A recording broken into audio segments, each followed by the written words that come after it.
BJP में राष्ट्रीय अध्यक्ष पद को लेकर अब जितनी सियासत हो रही है उससे ज्यादा माहौल अब इस तरीके का बन गया है कि क्या बगावत भी हो सकती है, क्योंकि बहुत सारे ऐसे चेहरे हैं जो इस बात का इंतजार कर रहे हैं कि उन्हें राष्ट्रीय अध्यक्ष बनाया जाए।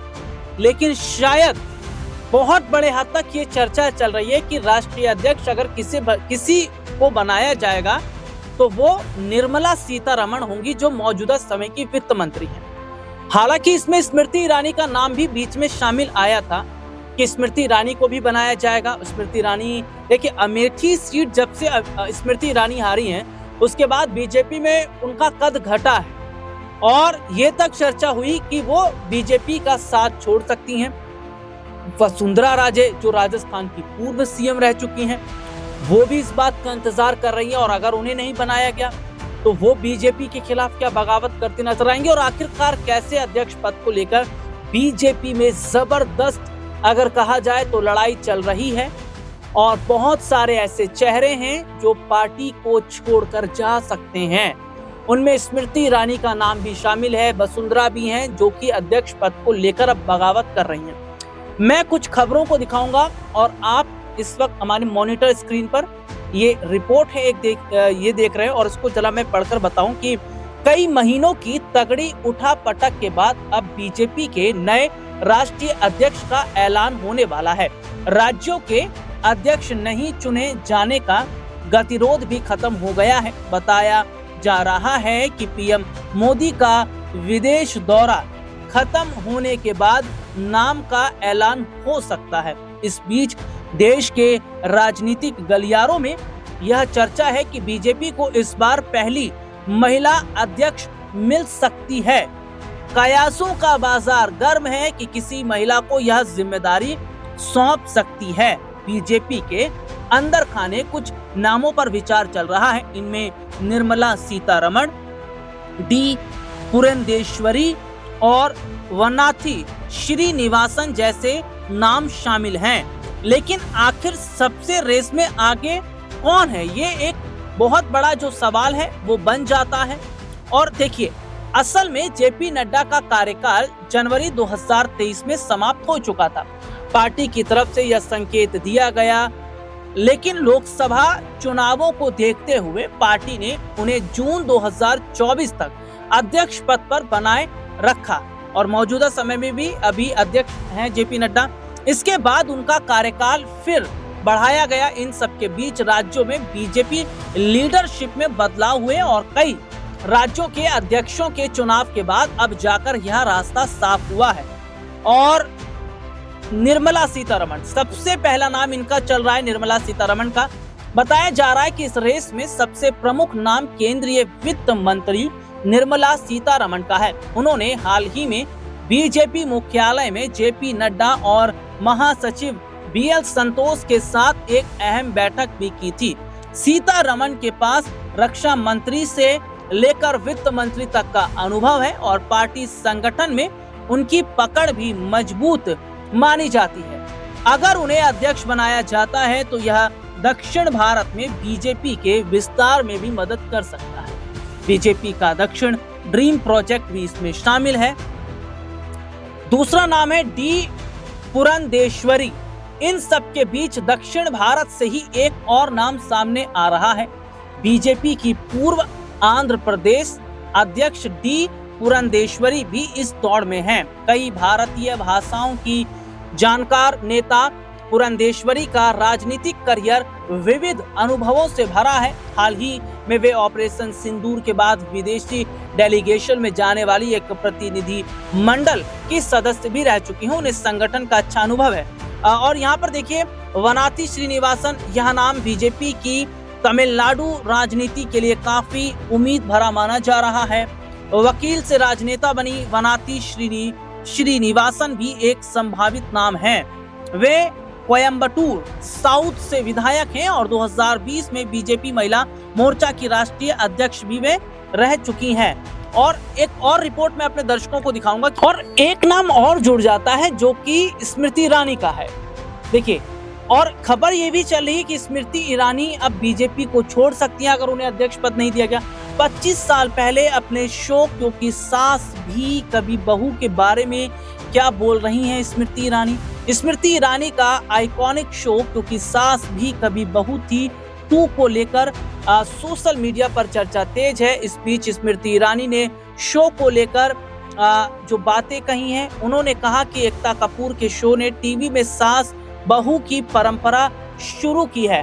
तो ये आप देखिए कि जो सीजन 2 है उस पर चर्चा हो रही है और खबर ये है कि अब स्मृति ईरानी, जिनको ऐसा लग रहा है कि उम्मीद अब बीजेपी में नहीं रही है, एक आखिरी उम्मीद उनको लग रही है, वो भी राष्ट्रीय अध्यक्ष पद को लेकर। अगर ये भी उनके हाथ नहीं लगता है तो क्या स्मृति ईरानी भारतीय जनता पार्टी का साथ छोड़ देंगी? क्या बीजेपी से वो इस्तीफा दे देंगी? देखिए, अपनी पहचान बनाने वाली स्मृति ईरानी, जिनका बहुत मशहूर ये टीवी सीरियल था क्योंकि सास भी कभी बहू थी, और इससे जो पहचान उन्होंने बनाई।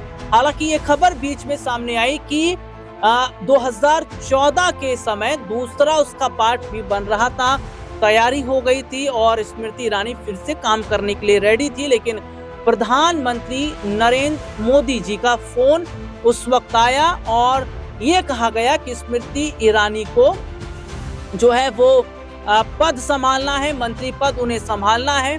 और उस दौरान स्मृति ईरानी मना नहीं कर पाई और स्मृति ईरानी को जिम्मेदारी जरूर मिली है। लेकिन देखिए, अमेठी सीट जैसे स्मृति ईरानी हारी, उसके बाद ये देखा जाता है कि बीजेपी में लगातार उनका राजनीतिक कद घटता चला गया। चर्चा तो यहाँ तक भी होने लगी कि क्या स्मृति ईरानी कांग्रेस में शामिल हो जाएंगी।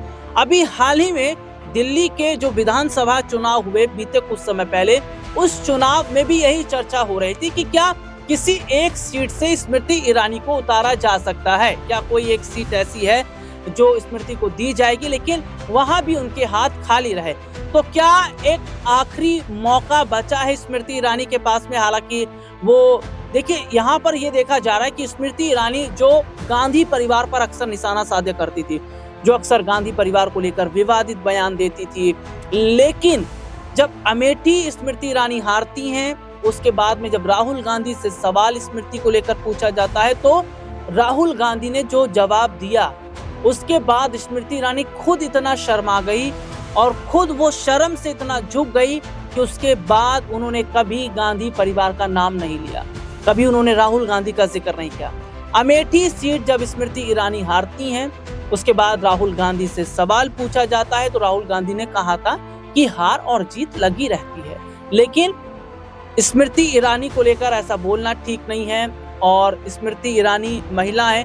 तो ये सब देखने के बाद स्मृति ईरानी ने भी ये कहा कि राहुल गांधी एक अच्छे नेता हैं। उन्होंने राहुल गांधी की तारीफ करते हुए कहा, उन्होंने कहा राहुल अगर थोड़ी मेहनत और करेंगे तो वे उज्जवल भविष्य हो सकते हैं। तो यहाँ पर एक ये भी स्थिति है कि क्या जिस तरीके से कांग्रेस की तरफ भी स्मृति का रुख नजर आ रहा है, क्या स्मृति ईरानी आने वाले समय में कांग्रेस के साथ हाथ मिला सकती हैं?